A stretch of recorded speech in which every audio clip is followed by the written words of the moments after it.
okay? So I will mainly refer to the term advising and advisors. You will find that in the literature people do refer to counselling as well. The other initial distinction we need to make is the difference between teacher and advisor. A lot of advisors are teachers, and many teachers use advising practices in their teaching. There is a great amount of overlap, as I'm sure many of you will know. However, as the field develops, it is becoming, we are now offering training in advising as, and we have identified it as an independent skill, which is in addition to the other skills that a teacher might have. So increasingly we are seeing that advisors have a specific set of advising skills, and it is becoming a profession within the teaching profession. Okay, so I can now control my slides. So learner advising sort of originates in the 80s. At the same time, many universities across Europe, I don't know what the situation was like in America, for example, or in the US, but in Europe for sure, in the 80s, a lot of universities decided to invest in language centres and self-access centres for language learning. And this was to encourage, for example, universities to come from those faculties where languages were taught, so I'm talking about the humanities or languages in general, to improve their language knowledge. So, for example, many students would be engineering students, students from the sciences, students who were interested in learning languages but didn't have that option amongst the subjects that they could attend at university. So many of these language centres were created for self-access learning of languages and what is called in the literature independent learning.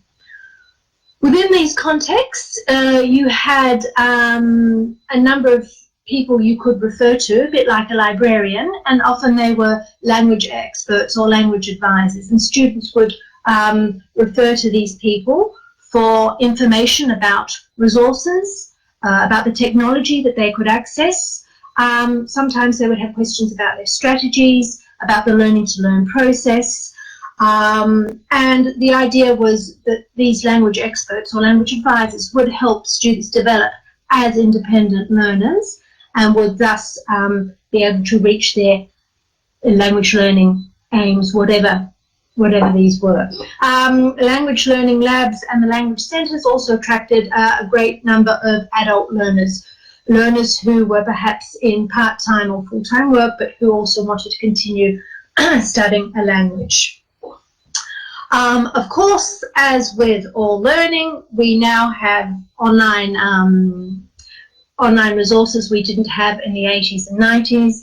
So we also have students are able now to access the resources of centres remotely, of course. Now, second slide. So initially, a lot of advisors were similar to librarians. They were there if students needed them. Over time, language advisors would also offer appointments or structured sessions, one-to-one individual sessions with students, and they took the form of individual teacher-learner meetings. Advising starts off, of course, as face-to-face interactions. Over time, they've also moved online, and of course, with the pandemic, there's been a lot of advising going on online as well. Now, I'm just going to give you, from my experience, but you will also find this in the literature, what do students or what do learners talk about when they go and speak to an advisor? Often enough, we find that they want to talk about their emotions, their motivations, their dreams, their goals, their frustration with learning a new language on their own. Often, they provide us with information about their personal life, financial strain, worries, work, study balance, their past. They will talk about their past learning experiences of language. So there is a lot of what is referred to as the affective dimension. So the affective dimension definitely comes into the advisor-advisee relationship. Students will also bring to the conversation either explicitly or implicitly their beliefs about language and language learning. And that's where advisors can come in and help them redefine their beliefs, if these beliefs are some way holding them back in their autonomy and in their development. So advisors will often focus on developing learner strategies and helping learners understand their preferences and helping them find their way through materials and managing their time. And of course, the language advisors will also be experts in the language and in the culture, so they're also there to provide information and to answer student questions about specific content and cultural knowledge. So this sums up what advisors can do. They provide practical support. They work on the learner's motivation, because as I'm sure you all are aware, when we study alone or we're independent learners, we need someone to keep us going along. They will provide clarification about content. They will often ask questions to help the learner develop a critical awareness of the process they are involved in.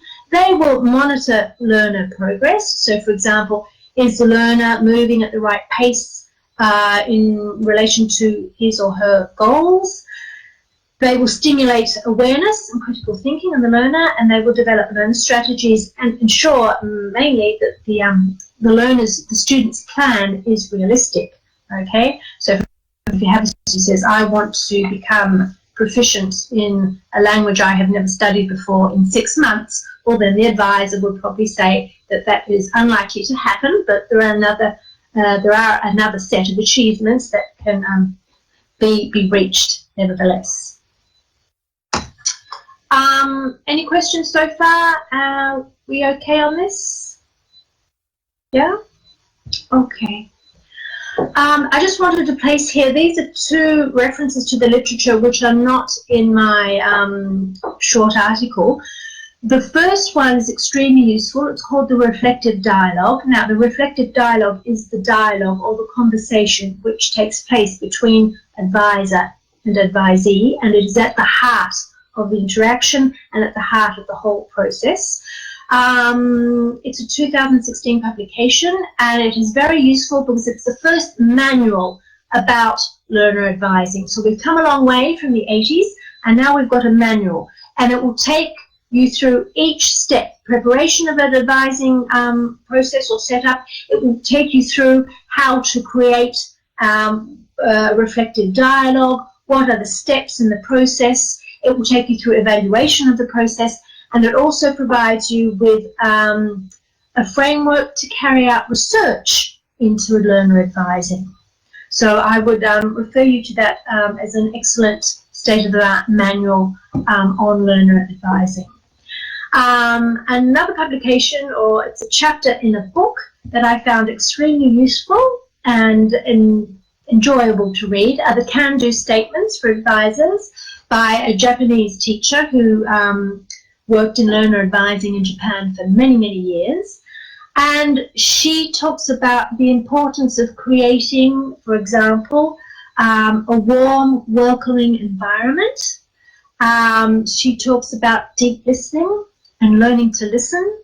She talks about developing empathy in the advisor, and she also refers to some of the things we've mentioned this morning, the clothes we wear to the advising session, our body language, our gestures, our tone of voice. So in many respects, she brings in several elements that also belong to counselling and the therapeutic profession of counselling. And I found that very, very insightful and extremely useful. So if you want to key text in the field, I would highly recommend these 2. Don't know how I'm doing for time. I think I'm sort of okay. So, yeah, okay, thank you. So, more advising and less teaching. Where should we be going? Why are we doing all of this? The literature in the field talks about there being a very, very strong link between learner advising and learner autonomy.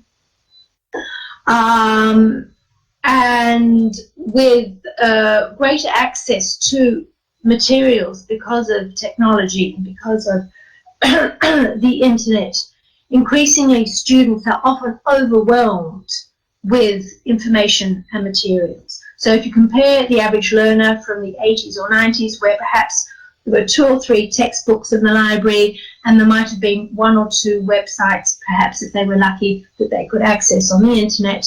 Nowadays we have perhaps in a way too much information. So a lot of the work for advisors, but also for teachers, is to sorry, I was just putting something in the chat, is to help students navigate the information and the materials. So as in other aspects of teaching, we can see the teacher as a facilitator, and there are a lot of similarities with what is going on in flipped classrooms, and I see from the program that there will be somebody talking about flipped classrooms later on.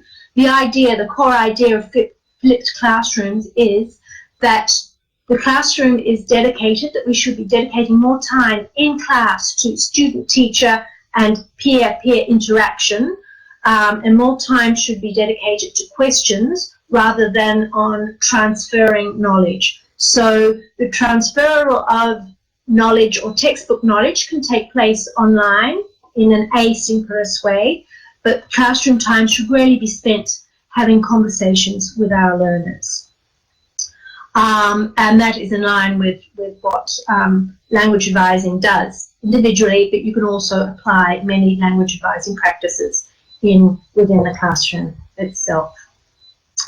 And examples of this, or what I have called, that you can, the literature is, there's a literature on this as well, group reflective sessions. So I'm sure many of you as language teachers, often in the classroom, ask open-ended questions to help students reflect collectively as a group of learners on what they're doing and on language. There is a tradition of this also in language awareness and the field of critical language awareness in the classroom. We know classrooms can be anywhere, anytime. They can be face-to-face, they can be online, and there is no difference as far as reflection is concerned.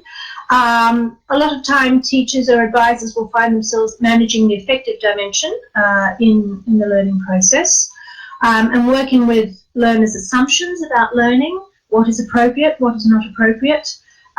We work with students' cultural beliefs about learning, their strategies, their motivation.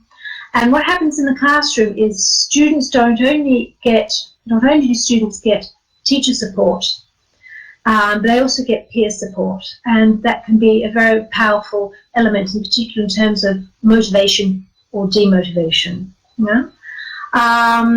And a number of activities that can be carried out which are similar to the one-to-one activities, the evaluation of authentic materials, and helping learners as a group to identify language practice opportunities. And as language advisors and language teachers, we're often working with students' goals and dreams. So the idea behind learner advising in general is learner autonomy. How can we make our learners more autonomous and more independent? And if they are becoming more independent, they are less dependent on teachers. So the added value is you reinforce participation and you create more opportunities for participation, and you work on learners' self-determination. So what we see happening is there is a transfer responsibility of learning from teacher onto self, onto peers, and onto the community at large. So in a way, we have a more activated learner and a more fluid teacher, teacher who is ready to adapt her knowledge and her expertise to reflect what learner needs and learner demands are at that specific time, in that specific classroom, on that specific day. What about that? And so this is sometimes learner advising may not be appropriate. These are some of the aspects you might want to consider: the cultural context, the belief system. It might not be practical. There might not be a room or a space which is appropriate. There are a number of things that one needs to consider. Do we need to schedule meetings? Can they be impromptu? Can they be improvised? Do we want a one-off session, or do we want ongoing sessions? Do we want them as individual group activities, or do we want them as group activities? And just for homework, you can take this with you. Think about language advising possibilities in your context, whether they are outside of the classroom, within your classroom as a collective reflective moment, whether you want to go online, offline, and how and why and when you could do that. And thank you for listening, and thank you for your patience. All right. Thank you very much for this excellent presentation. And I think we do have time maybe for one short question.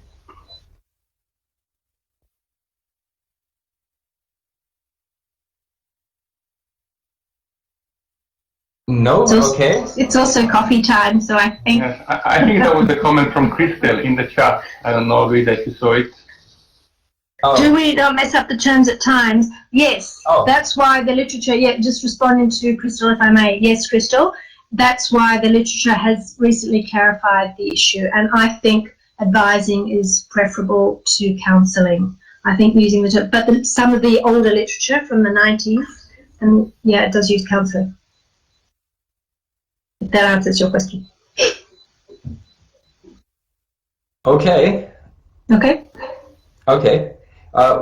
We can't hear Crystal, because I think she came in unfortunately.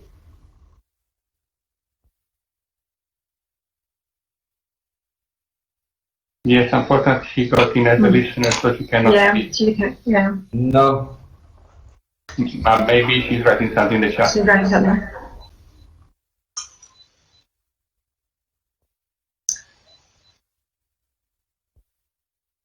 Yeah, why do we still use the term teach? Exactly, Crystal, I totally agree. Mm-hmm. Okay. I think maybe we can leave that to the chat, and I think we need to finish